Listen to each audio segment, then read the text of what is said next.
செல்வ களஞ்சியமே பிள்ளை கனி அமுதே கண்ணம்மா பேசு கொச்சித்திரமே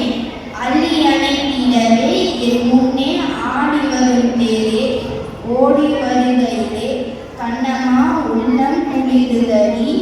ஆடி திரித்தல் கண்டால் உன்னை போய் ஆவி தழுவுதடி உச்சிதனை முகந்தால் கருவம் ஓடி வளருதடி மெச்சி உனை உறரால் புகழ்ந்தால் மேலே சிறுக்குதடி.